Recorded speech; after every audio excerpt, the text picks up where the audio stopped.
Amidst, welcome to another Bali COVID-19 update. This is November 28th, 2021, and my name is Bruce. The news this week is not as good as it has been for the past few weeks. Numbers have moved up some, and worldwide concern over the Omicron variant and the restrictions coming up being moved to level 3 in another 3 weeks. Let's start off with the numbers. 7-day average for new positive cases has gone up to 11, so we're back up over 10 again, unfortunately. 7-day average for deaths is 1, so we've moved up there as well.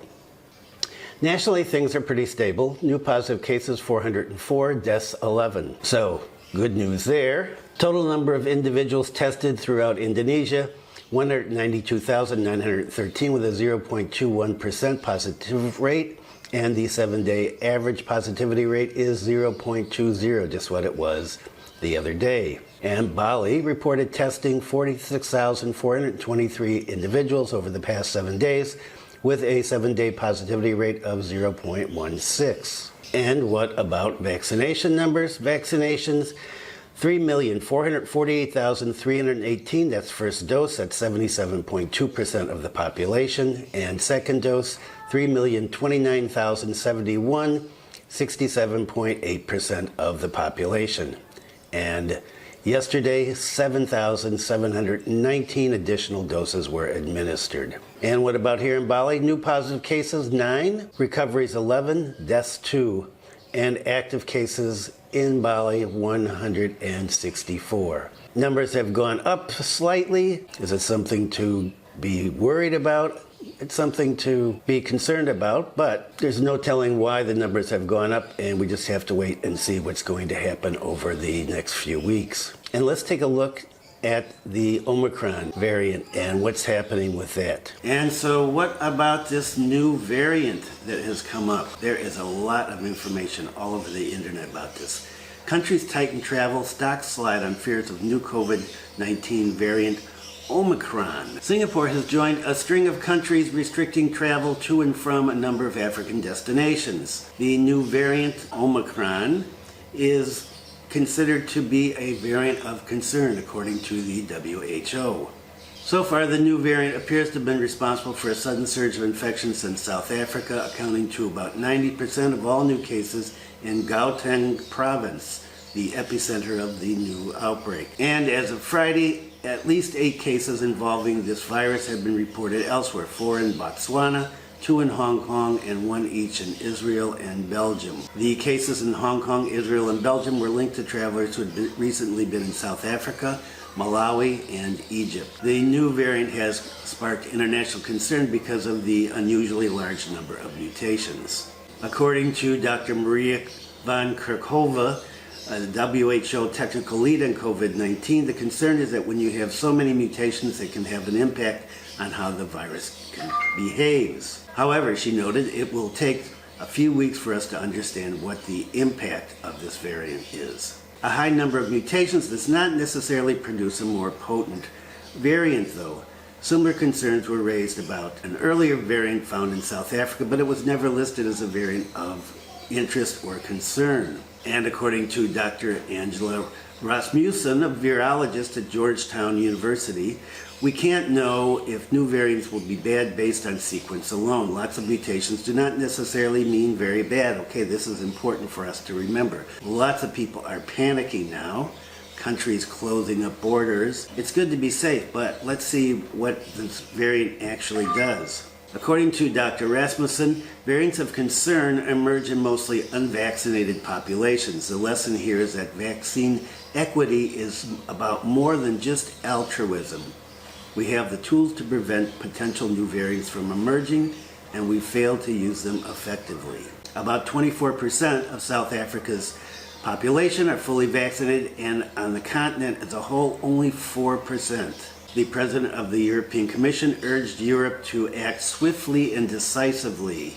She called on member states to activate the emergency brake on travel from countries in southern Africa and other countries affected to limit the spread of the new variant. Britain's health secretary described the new variant of huge international concern and the country banned flights from 6 African nations. Starting today, Singapore will ban all visitors with recent travel history to Botswana, Lesotho, Mozambique, Namibia, South Africa, and Zimbabwe from entering and transiting through the Republic.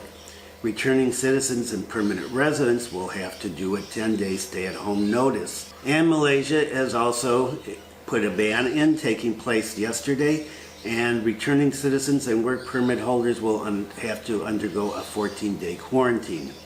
Malaysians are also barred from visiting the 7 affected countries. And the Philippines has halted flights from South Africa and other affected territories until December 15th. And starting on Saturday, yesterday, Japan's restricting travelers from South Africa and 5 neighboring countries, requiring them to spend 10 days in a government-designated facility upon arrival.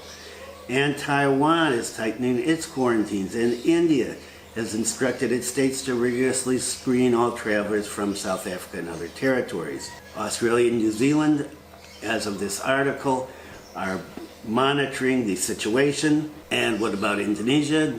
No word yet on what Indonesia is doing, although that may change by Sunday afternoon when I get ready to upload this, so we'll see. And as countries around the world are either banning or putting restrictions on travel to and from these countries in southern Africa, the WHO warned against hastily imposing new travel restrictions, adding that it recommends that countries continue to apply a risk-based and scientific approach when implementing travel measures.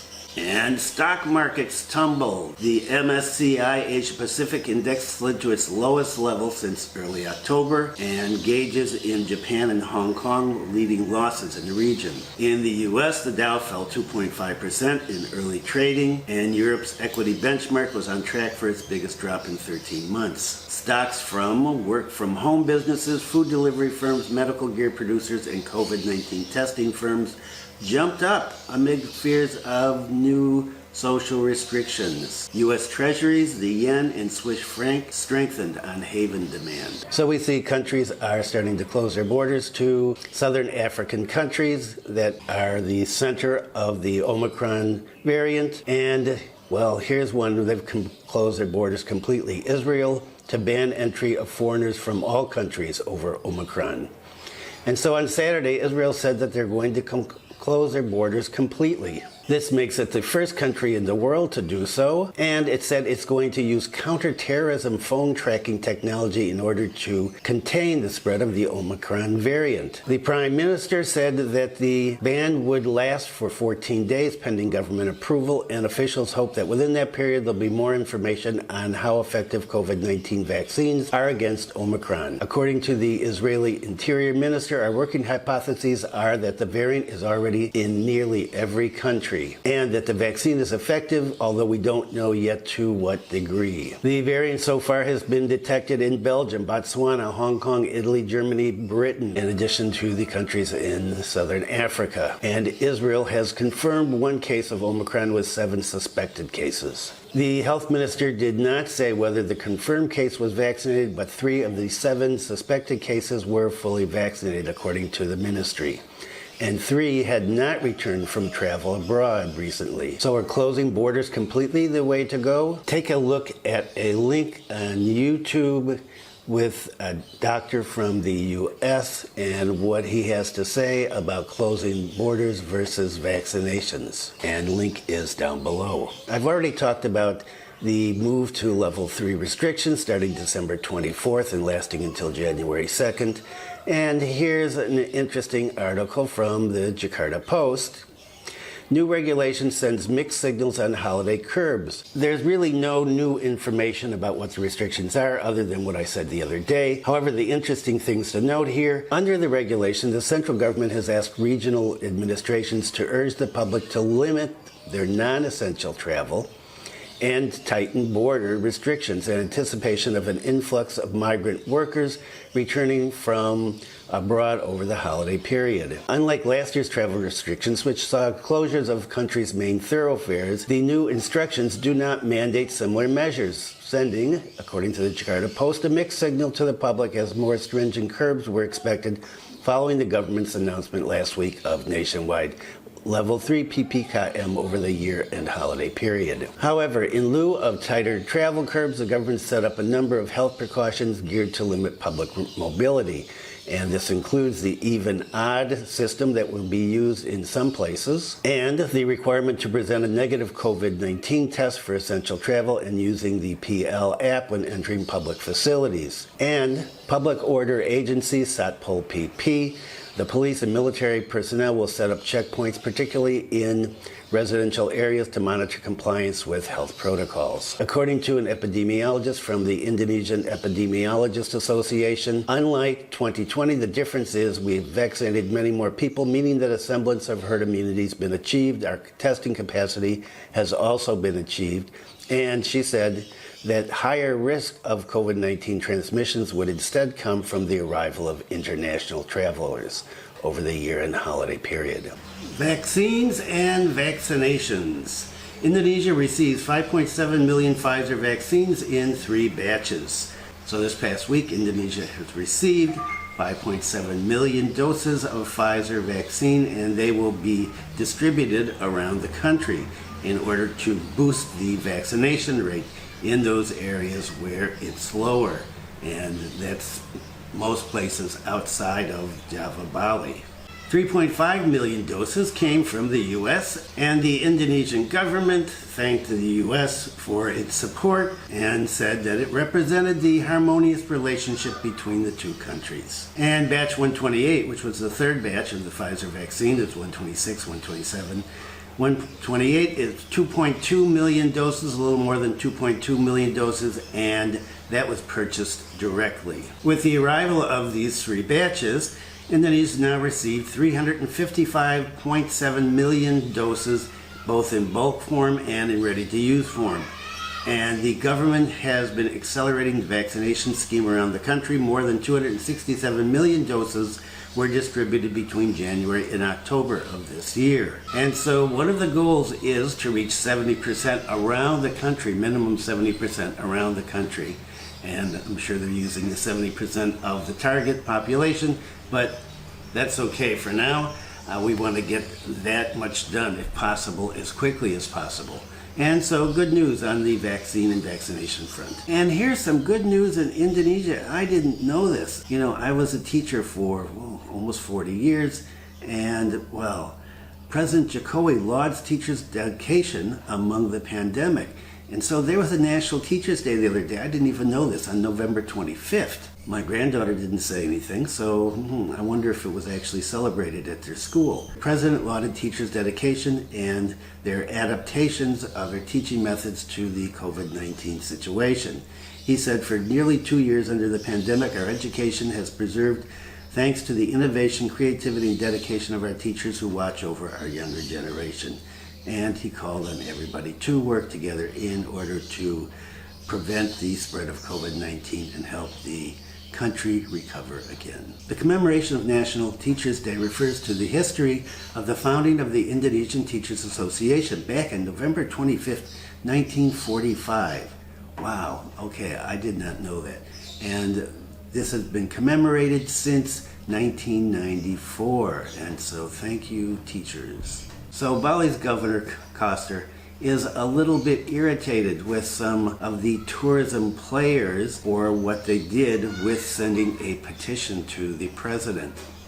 Bali governor asked tourism actors to be patient, don't make petitions. So apparently 34 tourism stakeholder organizations in Bali made a petition to Pak Jokowi to change 3 rules that were considered burdensome to foreign tourist arrivals. And those 3 policies are the visit visa policy, which we've talked about before, the quarantine policy, of course, which everybody talks about, and flight policy.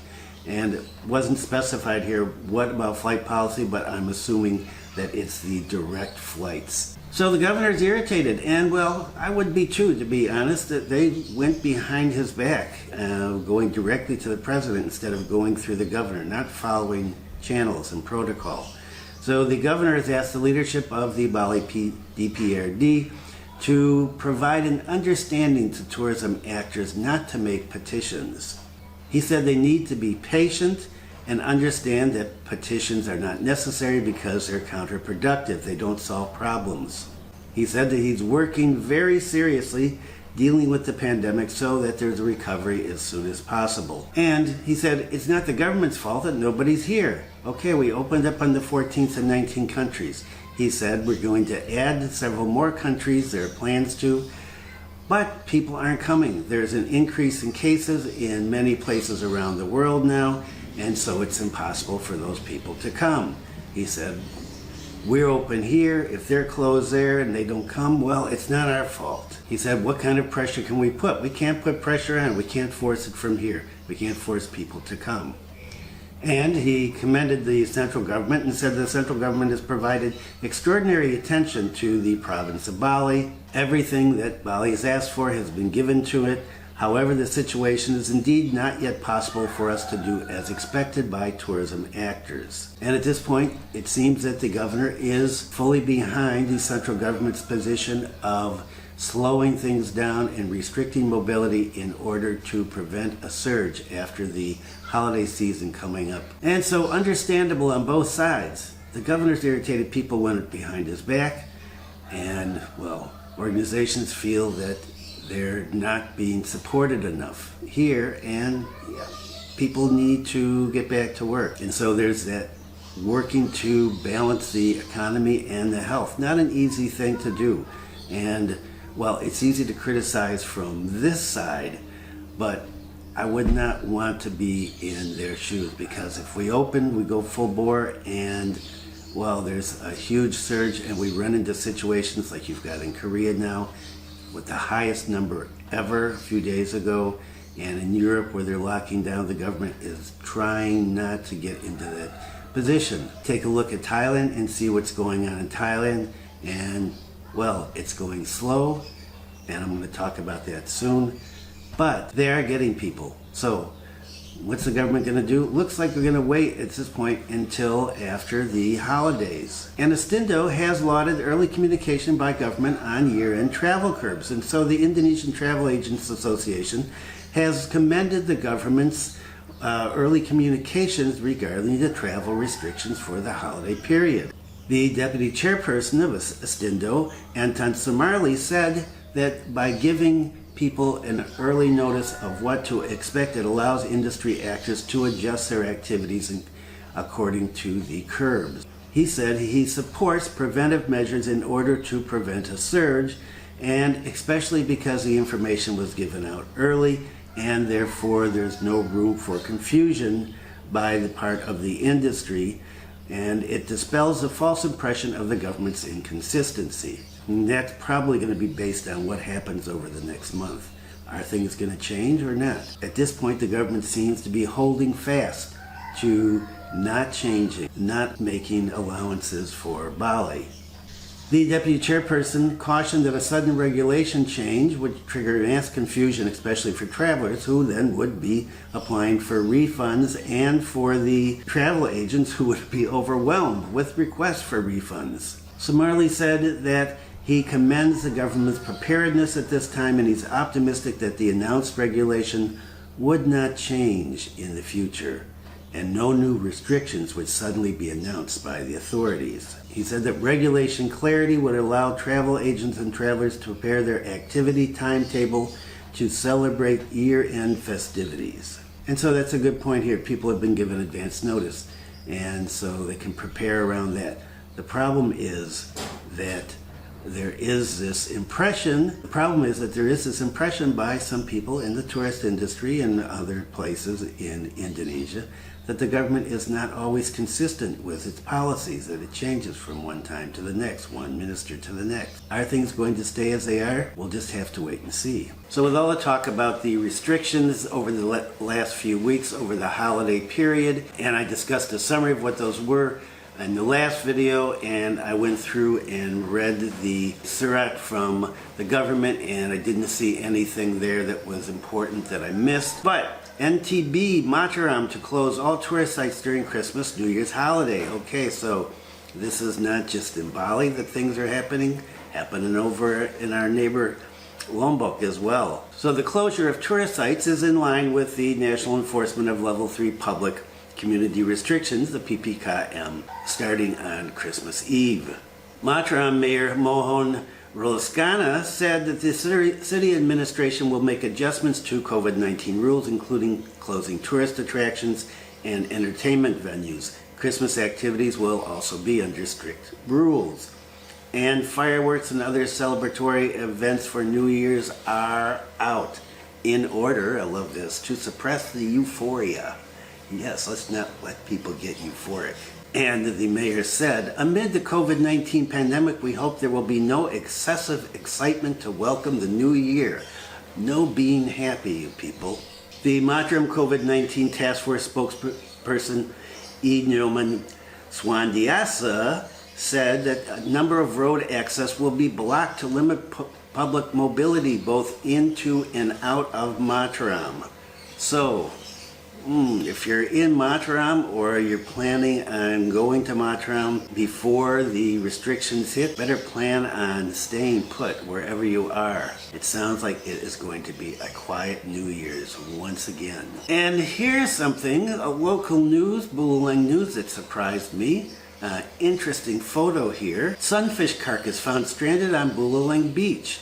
So the carcass of an ocean sunfish, the mola mola, was found on Penarukan beach this week, and well, it was almost eaten by local residents. You see how big the thing is. But authorities stepped in and warned them about eating stranded animals. The mola mola was 196 centimeters in length and about 130 centimeters wide, so this was a big fella. The National Resources Conservation Center, BKSDA, proceeded to throw the fish into the ocean to prevent local residents from consuming it, and a spokesperson said that they think that the sunfish may have died of old age and gotten stranded on the beach. And authorities are warning local residents, don't eat things that are stranded on the beach, especially as a lab examination found that the mola mola was infected with bacteria and parasites.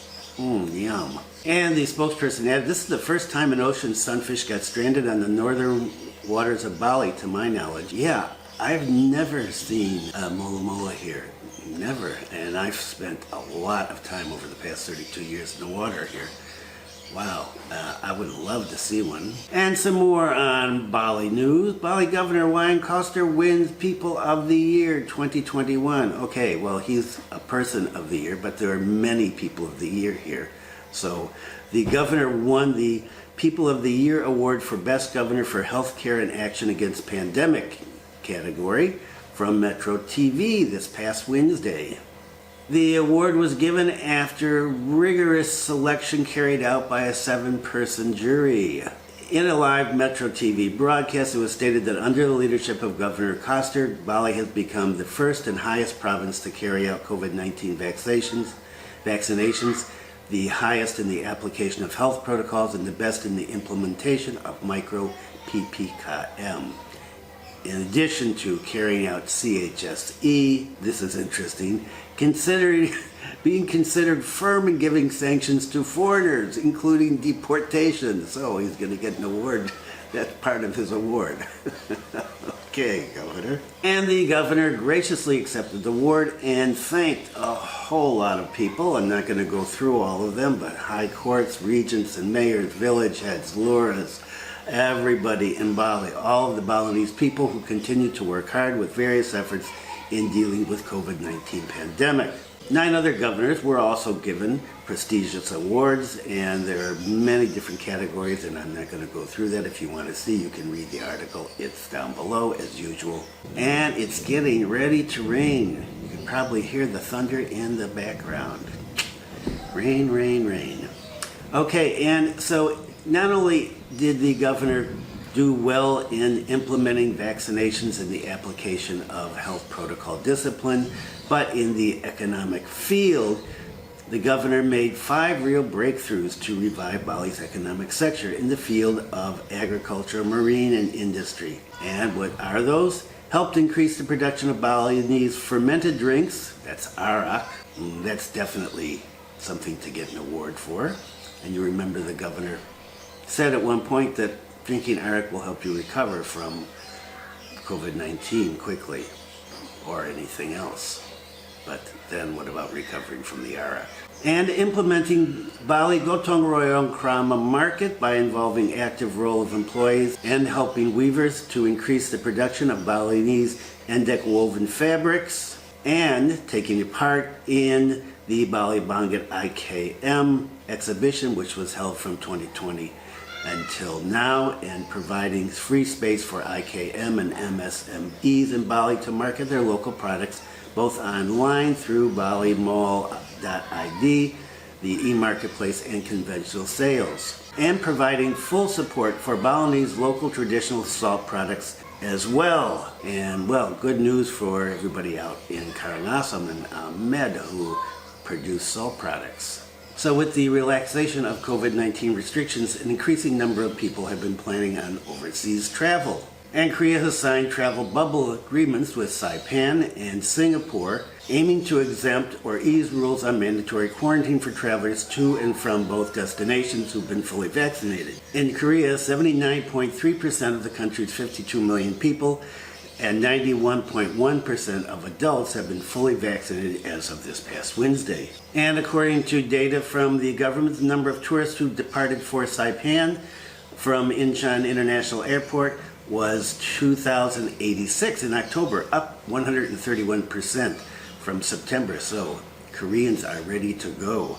The number of travelers departing for Saipan, Guam, and Singapore was 8,703 in October, up 55% from September. And according to a report issued November 17th by the financial services company Visa, 3 in 10 Korean people said they're willing to travel overseas. However, amid mounting concerns over the continued spread of COVID-19, the Ministry of Foreign Affairs has extended its special advisory against overseas travel for another month until December 13th, recommending residents to cancel or postpone non-essential travel abroad. There have been concerns that the efficacy of the COVID-19 vaccinations can wear off over time, which could result in increasing risk of breakthrough infections among travelers. According to a respiratory disease specialist at Ewha Women's University Medical Center, people can be easily infected with the coronavirus in crowded places such as airports and locations such as restaurants and entertainment facilities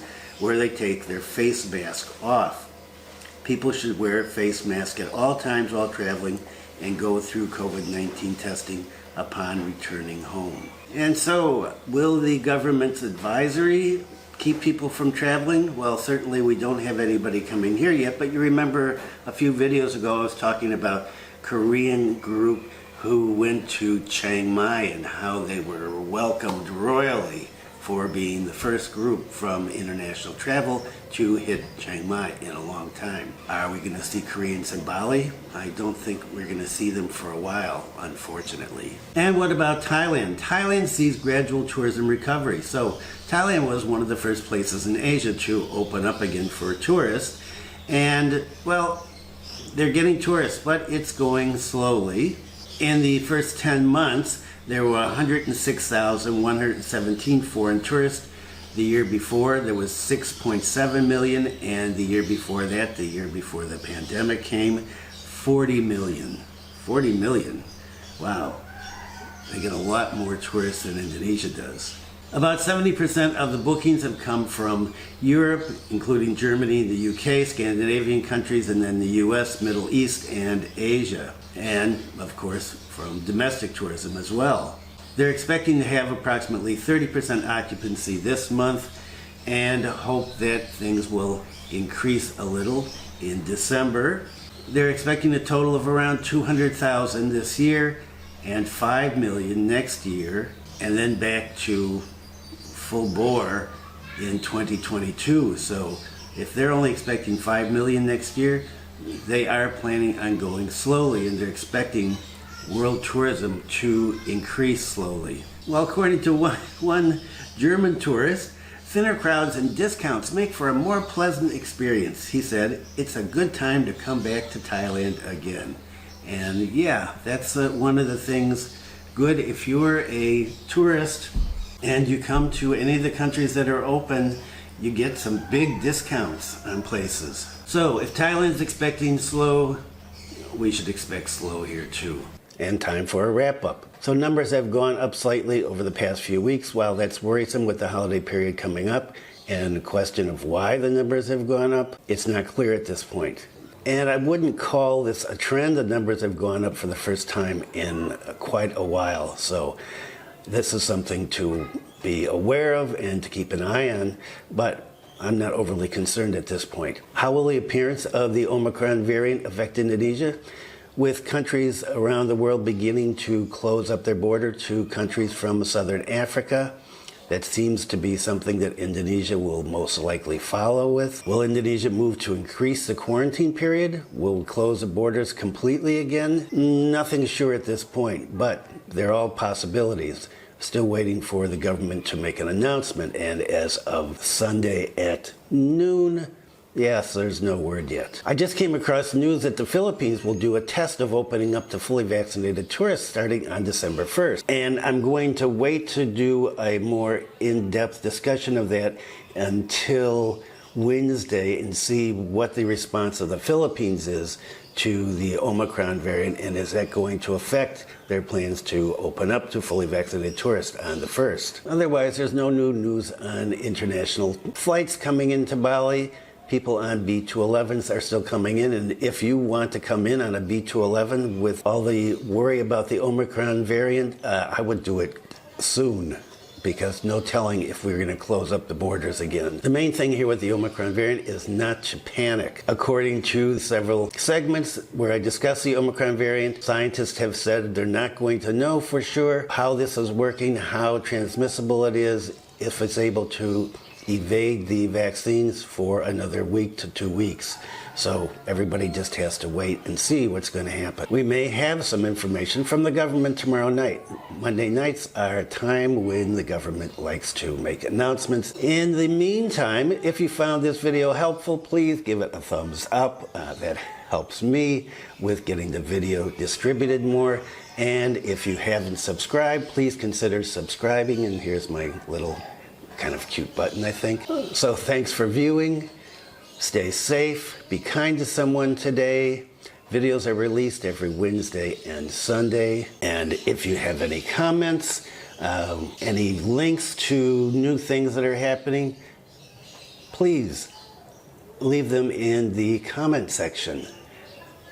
Thanks, and I will see you on Wednesday.